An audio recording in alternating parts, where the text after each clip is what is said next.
welcome to Resilient Retail. How are you doing today? Kristen, I am great. Already dug into my Resilient stores this morning. Nice. Excited to be here. I am so excited to have you here. Can you start us off by telling us who you are, what you do, and kind of how you got to where you are today? Sure. I'm the COO of Gusto. Really what I am, what everybody is at Gusto is advocates for small businesses. During ordinary times, Gusto is a platform that helps over 100,000 businesses onboard, pay, and insure their teams. Take care of thriving teams, really. But these are not ordinary times. And since COVID started, we've become a lending launchpad for people to get access to the Paycheck Protection Plan, which I'll call the PPP throughout the podcast because it's a mouthful. Through Gusto, our customers and non-customers have access to over $2.5 billion in aid during such unprecedented times. Yeah, that's truly amazing. And, I know that a lot of retailers have been struggling even accessing PPP and accessing things like that. So it's amazing that you guys have been able to kind of pivot and shift to help those. Why do you have such a focus on small businesses? Why are they so important to you guys at Gusto? Our mission is create a world where work empowers better lives, where working is thriving. We've been around for about 8 years, and it's core to what we do to do 4 things really well. And it just happens to align with everything that COVID brings to the forefront. So how do we establish a better system that helps small businesses? We've lost 1 million small businesses since COVID started, and we don't have to.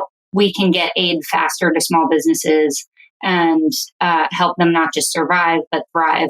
We also are expanding access to affordable healthcare. 12 million people in the small business community have lost their health insurance during a global pandemic. Also does not need to happen, and Gusto can help change that by offering benefits for businesses on any budget. We're also eliminating predatory lending practices. So 95% of Americans before COVID were living paycheck to paycheck.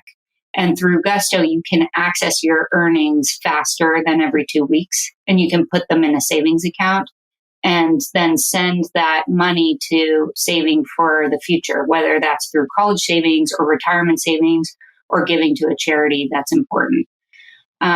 The thing that all of us at Gusto are really passionate about is enhancing generational outcomes. And I know we'll get to this, Kristen, but for many people, for many underserved communities and historically overlooked communities, Black, Latinx, intersectional women, owning a small business is the path to owning your future and helping your family and your community. And we think of Gusto and take really seriously our capability to be an on-ramp to that path. So to put it more relevant even for you, we feel like this is important work and it addresses some of the biggest issues we face as a society. And if we do it well, we can help restore the resilience of communities across America. Yeah, I mean, you just hit on kind of what the heart of this show even is about, which is these local communities, these local retailers, these small businesses are so much more than just, like a storefront in downtown Denver, a storefront in downtown, Maryland, whatever it is. They're actually like the fabric of our culture and the fabric of our future and our communities. And to be able to support those entrepreneurs right now, I think is really important. Now, you started to touch on a lot that's really happened this year, especially. And since you guys work so closely with so many small businesses, I can only assume you have a very good pulse on really what's actually happening kind of day to day this year and what entrepreneurs are really going through. Can you tell us from your perspective what the retail industry has really encountered this year?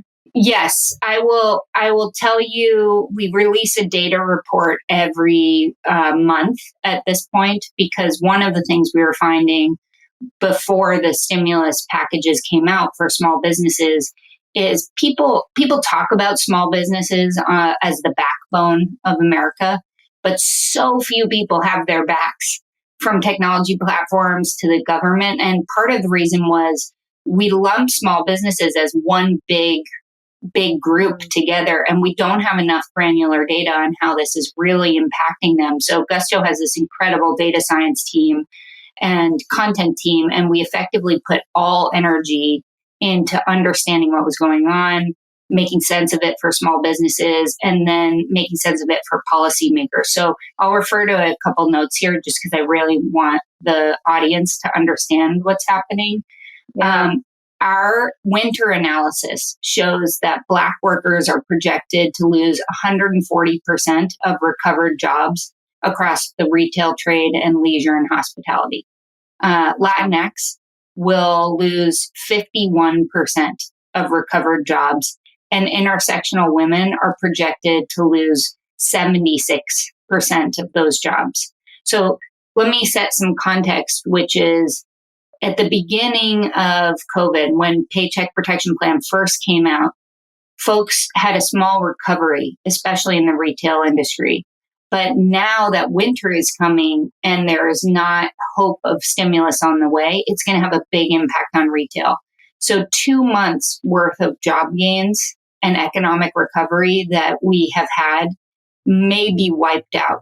And to put the numbers to it, 1.4 million jobs have been recovered since April.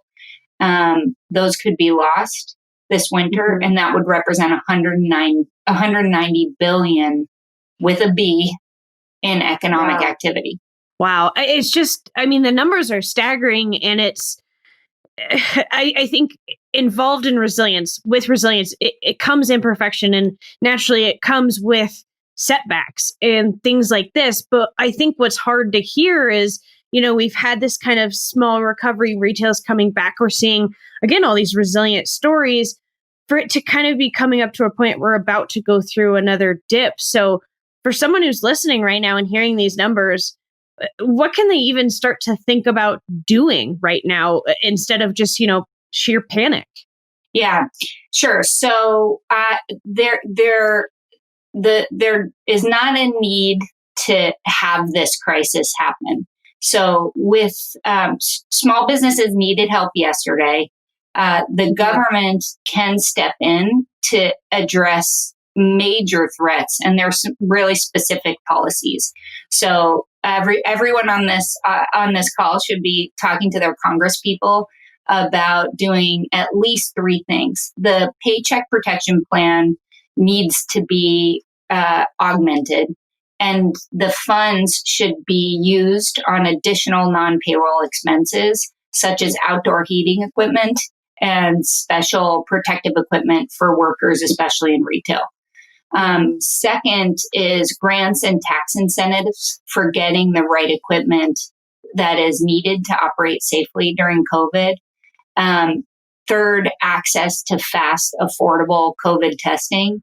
And then I would add a fourth, which is expanded small business access to capital, including a second draw PPP and expanded economic injury disaster loan. These names are not easy to say. That's idle.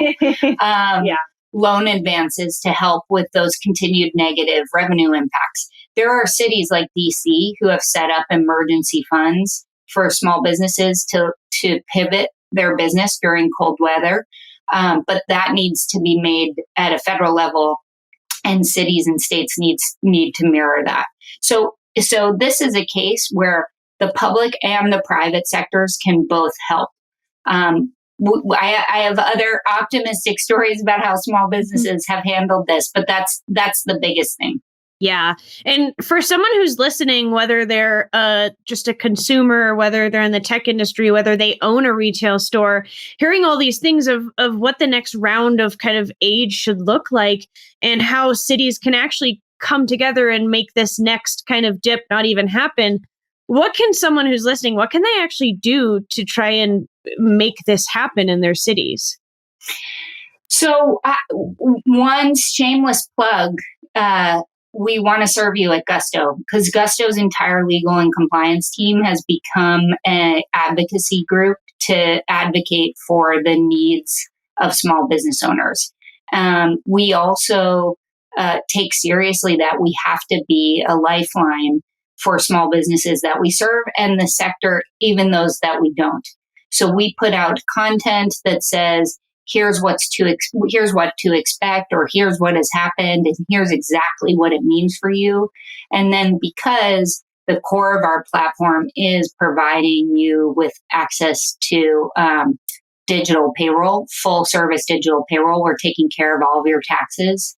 We'll ensure that you never miss a tax deadline, that you know what compliance impacts you is coming, and that you are first in line for any aid package that's available.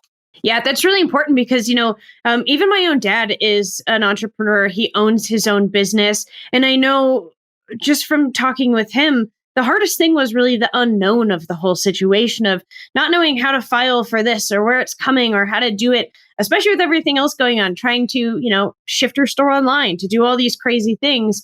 And so I want to just call out to the audience, if you're listening and you're getting really overwhelmed, go to Gusto and check out these things because it's helping you get through kind of the hardest technical stuff of all of this that is not easy to encounter. Now I know this feels so far kind of like a gloomy conversation, but of course, with all this struggle comes some pretty beautiful stories of, dare I say, resilience. Can you share any of those stories that you have that you've seen that have really inspired you this year? Yeah, there are so many, but there's one that the story of your dad reminded me of, and your dad's story also reminds me, in the presence of fear, make it clear. Make it very clear to people as much as possible what they need to do, why, when they need to do it. So there's a story of an owner of an apparel company for nursing parents. Her name's Melissa Wirt, and her business is Latched Mama. So check it out for any gifts that you have, or if you're a nursing parent. Melissa has 5 kids, and she told us this incredible story of right at bath time, she learned that the Paycheck Protection Plan stimulus package was coming out. And if you can remember, there was a lot of fear that you really had to get your application in, which was true. You had to get your application in fast. Yeah. And she logged into Gusto to try to see, was Gusto able to help her with this? She had her kids in the bathtub. She had her laptop teetering on the toilet. And she found that there was her application in a one-click process that was halfway filled out because we have access to all this payroll data. And she was able to submit and get aid. So that's one story. The other story, and there are so many of these, are just businesses whose business model was non-effective in shelter in place. One of those is SnapBar. SnapBar is a company in Seattle, and they helped at in-person events do these really cool custom selfie stations. And that was obviously completely wiped out. But rather than go into the fetal position and say, we can't do this business anymore, the team got together and they rejiggered. They now do custom package gift packages that are all sourced from local businesses, that is thriving at this moment. So whenever things seem tough, I always find inspiration from the customers that we serve and the employees who work at those businesses. And that's what makes this work, albeit against a bleak backdrop, really energizing. Yeah. And that's what I keep hearing again and again in these conversations is, despite all of the bleakness around them, they're still able to think and pivot and get creative and do everything they can to survive. Now, one thing I've heard again and again in these conversations is when these shutdowns happen, as things have progressed, every single one of the entrepreneurs I talked about has said the first thing they did was call their staff, call their employees, make sure they were safe, make sure they were okay, because the heart of their retail space started with the people that were in it. And I think that says a lot just about the industry in general. So for someone who's going through this right now, who's looking at their finances, who is unsure what to do, other than kind of pivoting to keep your employees working in creative ways, what can these owners be doing to help their employees through this time and through what could potentially be another kind of really tough time in the industry?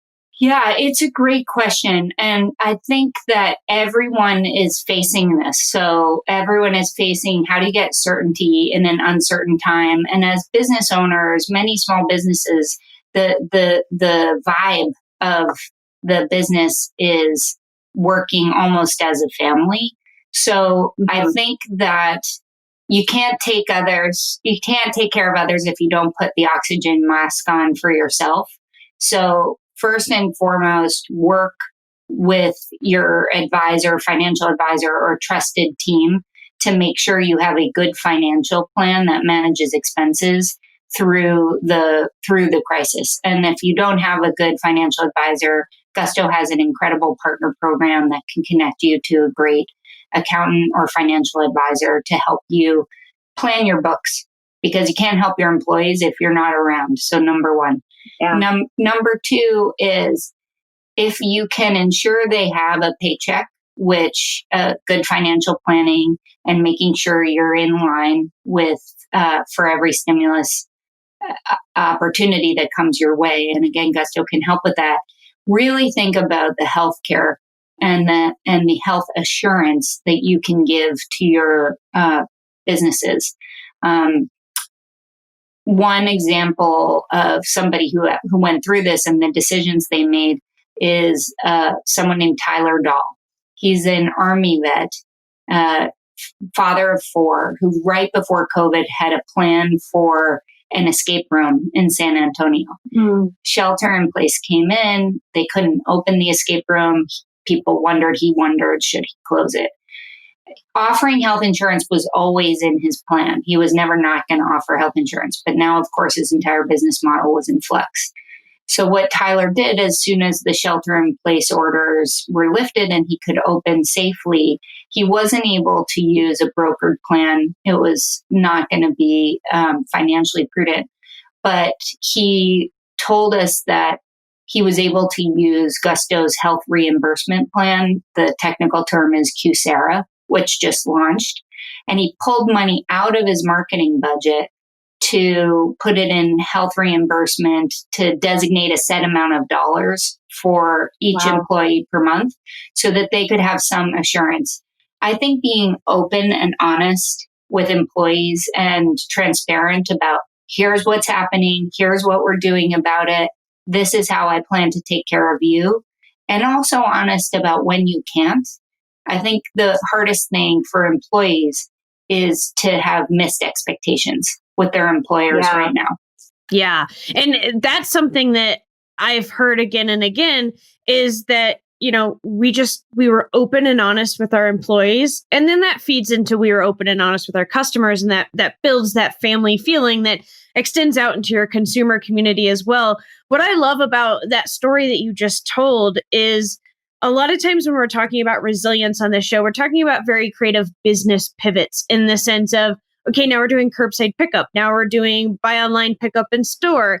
We're doing e-commerce for the first time ever. These are very kind of on the outside business pivots that you're making, but this is true resilience and so much creativity to say, okay, but I can also pivot things internally so that my employees are still being taken care of in these new times. Do you have any other examples of ways that kind of in that internal structure, someone has gotten really creative in order to keep their employees around or keep them safer? I think I think of resilience as the ability to recover from or adjust easily to misfortune or change. And I actually talked to our Gusto teams a lot about change is the new normal, health, economic, climate, civil. It truly is the new normal.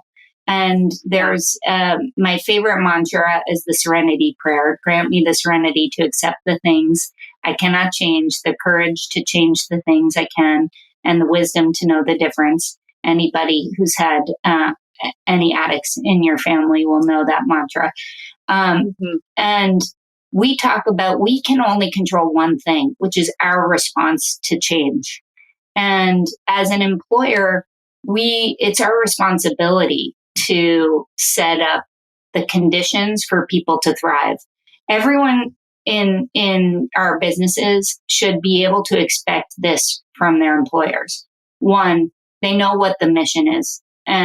Two, they know what the plan is.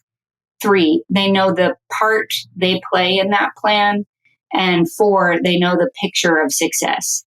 After that, we all have an individual choice to make every day of whether we choose to be above a resilience line or below a resilience line. And I actually use this metaphor of picture your life as a series of peaks and valleys.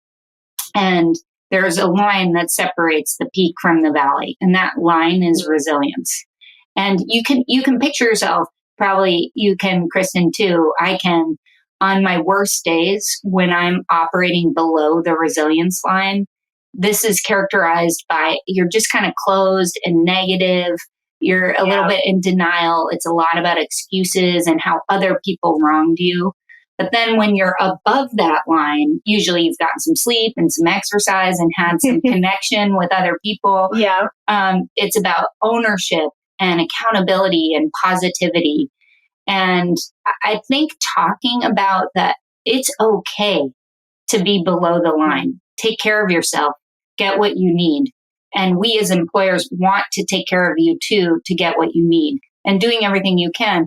But then really encouraging us, we are all empowerers of one person, and that is ourselves. So talking openly about the choice that we have as what is the mindset in which we're going to operate with.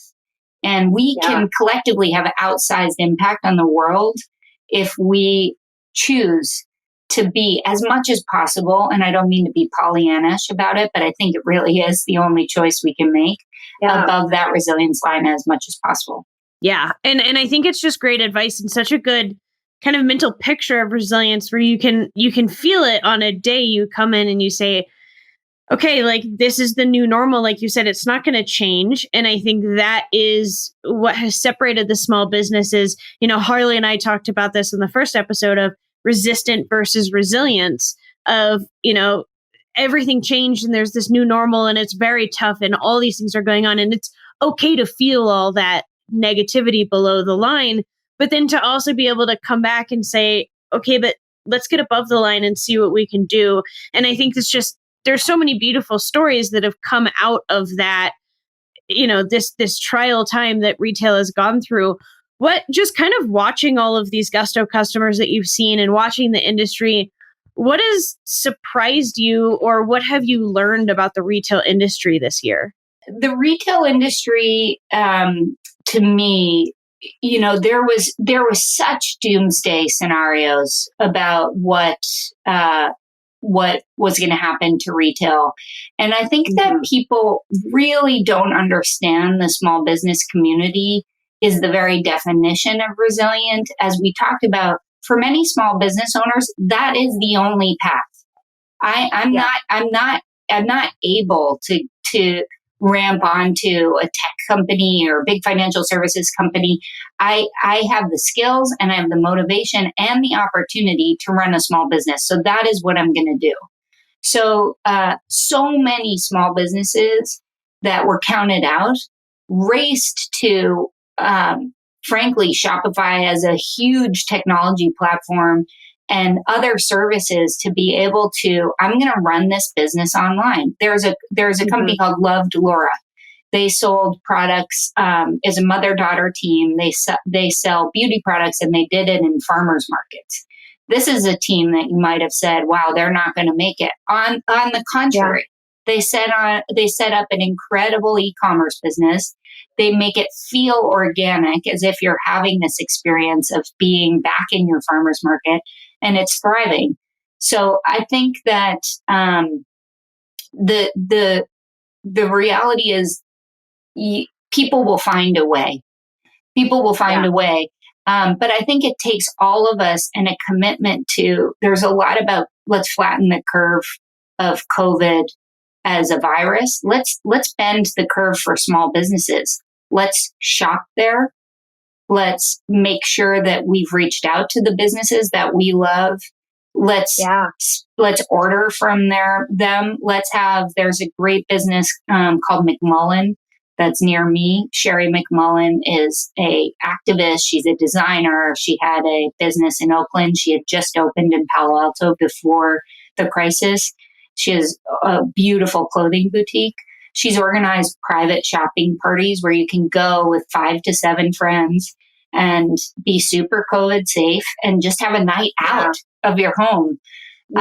So I think just making sure you remember while you're in your home, there are small businesses out there that want to serve you. So think of them. Yeah, I think that's so important. And especially around the holidays and gifting and going and buying stuff for your house and, shopping for groceries. We just had, I'm in Colorado Springs, and we just had a local grocer come up in downtown. And now every time I need to go pick up something quick, I am making the conscious decision to go there instead of, driving the 5 minutes to the closer large supermarket, because I want to invest in them and I want to give them my business and my money. And I think it's just such a great reminder, especially right now, to anybody listening that, whatever you're thinking about buying, wherever you're going to go buy it, maybe just take a pause and say, okay, can I take the extra step and look local first? Because you're going to invest in your community. That's going to come back to you. And then we're all going to come out of this in a much better place than we are right now. Absolutely. And sorry to interrupt you, Kristen. I could not agree more. Shop small, shop local. You can follow your favorite local businesses on Twitter, LinkedIn, whatever social media of choice. Amplify their message, tell their stories. Again, Gusto puts out, wherever possible, we want to tell the story of the businesses we serve. So a lot of our content is getting to the questions that you're answering. We'll put out content of ways you can support small businesses for the holidays. We have put out content on ways you can support Black, Indigenous, people of color owned businesses. So that is the biggest way that the listening audience can support. Yeah. And where can people go to find those resources that you're talking about? So gusto.com, go to our resource hub. It's clearly marked. It has all this content, or follow Gusto on Twitter or LinkedIn. We put stuff out also on Instagram that will have these stories. We'll have ways you can help. We'll have advice for small businesses. We recently launched, given something that is really top of mind for folks. Life is not fitting neatly into paychecks right now. It doesn't fit in between paychecks. The vast majority of Americans, particularly hourly workers in retail, we're living paycheck to paycheck even before the pandemic. People have an emergency, then they have overdraft fees, credit card fees, or debt. And it should not be that way. You shouldn't have to make a choice between, do I fix my washing machine, or do I pay my mortgage? So the solution is savings account tied to payroll, where employees can save for goals or a rainy day, plus get free early access to wages. So that way employees can build savings and they can navigate life as it comes. Gusto now offers this. We have an app called Gusto Wallet where you can you can put your savings from your paycheck, and a feature called Cash Out where you can access your wages early. And this is an amazing story of a woman named Lisa Marie. She was a breast cancer patient, and she needed access to her earned wages to pay for her treatment. Had she not had that access, which she gained through Gusto, she would have fallen behind in her own cancer treatment. And the only other option for her was a payday loan. And that would have put her into spiraling debt at a time she could least afford it, with more medical expenses. And she used Gusto Cash Out to stay on top of her treatment. So these are really critical issues. And when the government does not step up and step in, technology companies need to find a way to do what's right, even if it's not scalable at times, to support the businesses we serve. Yeah. Well, I think the work that you guys are doing is absolutely incredible. And that story is so heartfelt because you remember it's really easy to get almost separated from things because there's so much news and we're inundated with so much bad news. And, things are separated virtually and we're not seeing each other in person as much. But it's such a good reminder that these are real human stories and real humans that are being impacted in ways that you don't even think about right off the bat. And just these small things that technology can do that you guys are at Gusto can do. It's inspiring and it's the essence of resilience. And I just, from everybody who's listening, from everybody who's a retailer, like I want to speak and say thank you guys for that effort that you're putting in because it's incredible to see. For somebody who's listening right now who owns a retail store, who owns one or two stores, who's going through this mess of 2020, who has been trying to figure out e-commerce while also trying to figure out payroll and all these other things. If you had one piece of advice for them, something they could do today that would improve their chances of surviving the next 6 months, 6 years, whatever it's going to be, what is that one piece of advice that you would give a business owner right now? Remember that you are not alone. You're not alone in this. You have so many partners that you may not even realize want to help you. Gusto is one of them. All of the financial advisors we work with are there to help small businesses. So when you are feeling blocked, reach out because we can have a block party virtually and support each other. Yes, I love that. You are not alone. You are never alone. There are so many people out here that want to help you. And I love that message. Last question of the day. And I know we got into this and I feel like you already had the perfect answer for this, but I'm going to ask you again, which is, with everything you've seen, your own personal, background, what does resilience mean to you? Resilience means the one beautiful word that is in the shortest supply these days. And it is our ability to recover and adjust to change. And when change is the new normal, our individual ability to be resilient is the best quality we can bring to the businesses that we lead and the businesses we work in and the communities that we live in.